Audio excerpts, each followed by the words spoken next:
Sir sir এবং তার সাথে মুস্তফা ভাই আছেন, স্যার আছেন, হুমায়ুন ভাই আছে,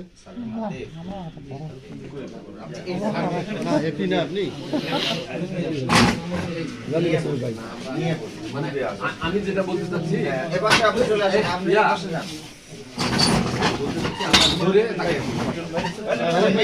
আগে নেই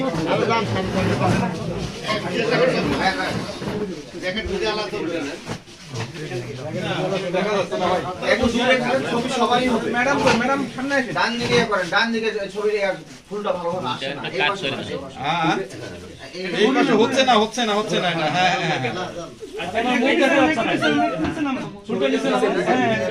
ছবিটা নিচে নামা, তাহলে আপনার ছবিটা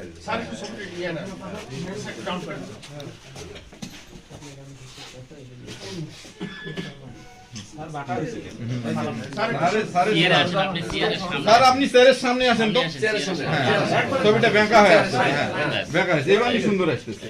আরেকটু নিচে নামান, ফুলটা একটু নিচে নামান স্যার। একটু ছিড়ে দাও, এই দাও তো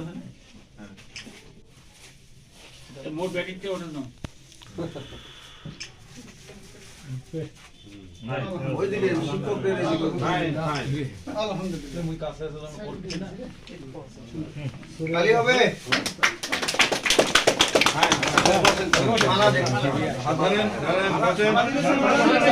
মালাটা দিয়ে বসেন।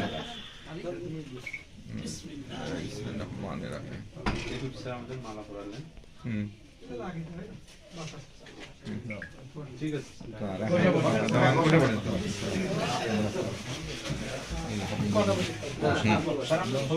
তাহলে আমরা একটু ছবি নেব স্যার।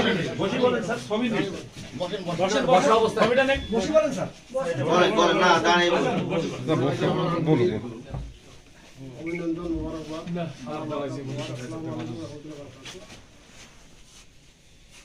আলহামদুলিল্লাহ শরীফে একটা আয়াত আছে, অনেকে জানে কুলিল্লাহুম্মা মালিকাল মুলকি সকল ক্ষমতা সম্মানের মালিক একমাত্র আল্লাহ পাক। এত নসিবে রাখছে আপনাদের দোয়া ভালোবাসা, এই জন্য হয়তো আমার এই কাজে আসা সম্ভব হয়েছে। আমি আমার ব্যক্তিগত পক্ষ থেকে সবাইকে অনেক ধন্যবাদ। এবং এটা কিন্তু কালকেই স্যার শেষ করতে চাইছিল, আমি বলছি না স্যার এটা অফ থাক, পরে হবে, স্যারে বসে। যাই হোক, আনুষ্ঠানিকতা বলতে একটা বিষয় থাকে, সামাজিকতা একটা বিষয় থাকে, ফর্মালিটি একটা বিষয় থাকে, এটা একটা দরকার আছে, এটা ভালো সুন্দর। আমি আমার পক্ষ থেকে বলবো যে আপনারা অনেকে জানেন, অনেকে জানেন না, দেখলাম অ্যাটেন্ডেন্স খুঁজতেছি। অ্যাটেন্ডেন্স কিন্তু নিজেই আমরা সবাই কনসাস, হাইলি এডুকেটেড, আপনারা কিন্তু কর্মকর্তা। আর্টিকেল 47 আপনারা দেখছেন, জানেন, আরও জানবেন। আমাদের কর্ম কিন্তু সঠিকভাবে করতে হবে। সবচেয়ে আমাদের কর্ম হলো ক্লাস নিশ্চিত করা, ভালো রেজাল্ট উপহার দেওয়া। গুড প্রেজেন্টেশন এর খাতা, রেজাল্ট উইথ টাকা। প্রেজেন্টেশন যদি দিতে না পারেন তাহলে তো হবে। অলরেডি একটা ফোকাসিং হয়ে গেছে, আপনারা শুনছেন এমপি সাহেব কিন্তু বিভিন্ন জায়গায় ডিজাইনার হচ্ছে, ফিউজড হচ্ছে, যে আপনি এতগুলো কলেজ, বড় কলেজ থাকতে, এনশিয়ান কলেজ থাকতে, আফটার কলেজকে, বাইরের কলেজকে সরকারি করে দিই। তারপরে একটা আশার আলো, সুখের খবর যে দুইটি আমাদের ছেলে প্রাক্তন বিসিএস চান্স পেয়েছে। ছেলে আমরা ধীরে ধীরে জানবেন, বুঝবেন। এইভাবে আমাদের একটা অহংকার অলঙ্কার, এই অহংকার অলঙ্কার, এই যে একটা আমাদের বিজয়, একটা পতাকা, একটা সুনাম, একটা গন্ধ, একটা ফ্র্যাগমেন্টারি, একটা সুবাস, এটা যেন অটুট থাকে, এটা সবটা কিন্তু আমাদের স্যারেরা করি, ছাত্রেই এটা কাজ।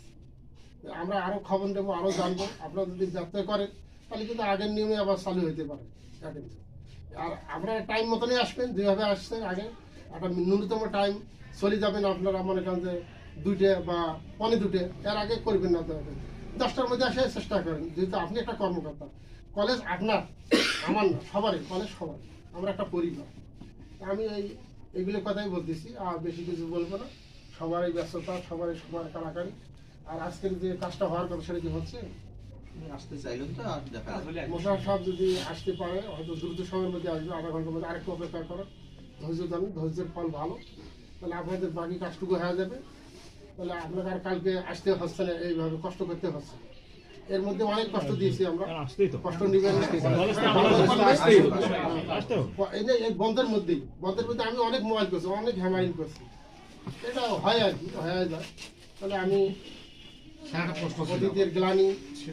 অতীতের গ্লানি ভুল ভ্রান্তি মুছে ফেলে নতুন করে আমরা চলবো, আমাদের ভোল্টেজ বাড়াবো, আমাদের দৌলত যেন হয়, শিক্ষার মান যেন উন্নয়ন হয়, আমার ছাত্রছাত্রী আমার ছোট ছেলেমেয়ের মতো ভাই বোনের মতো এইভাবে ডাইন চোখে ভালো চোখে দেখবো। আর আমরা কথাবার্তায় সব কিছুতে আরও সাবলীল সুন্দর হব, আরও অমায়িক হব, এই আশা প্রত্যাশায় এই সংক্ষিপ্ত কথা আমি আমার কথা ইতিহাস দিচ্ছি। আসসালামু আলাইকুম। সাহেব, একটা প্রশ্ন ছিল, সেটা হচ্ছে যে যখন আমি অ্যাটেন্ডেন্স নাই, আমাদের বললেন যে অ্যাটেন্ডেন্স নাই, আমার যদি ব্যত্যয় ঘটে পুরো আমার অ্যাটেন্ডেন্স শুরু হবে, সেক্ষেত্রে আমি বলবো একটা কথা, সেটা হচ্ছে যে আমার রুটিন মাফিক আমি ক্লাসের সময় আসতে পারবো না 10টায় আসতে পারবো? ওটা আমি একটা মিটিং করব, আজকে এত ফুল ব্যাখ্যা দেবো না, আপনারা আগের নিয়মে চলতে থাকুন যেভাবে চলছে। ঠিক আছে, ওটা পরে স্যার ওটা তো অবশ্যই। সবার মিষ্টি দাওয়াত থাকলো আর কি, কেউ না খেয়ে যাবে না। আপনি দেন তো, এইভাবে আমরা চলবো। এখানে বসে জায়গা আছে, তাহলে ওখানে চলবো। সবার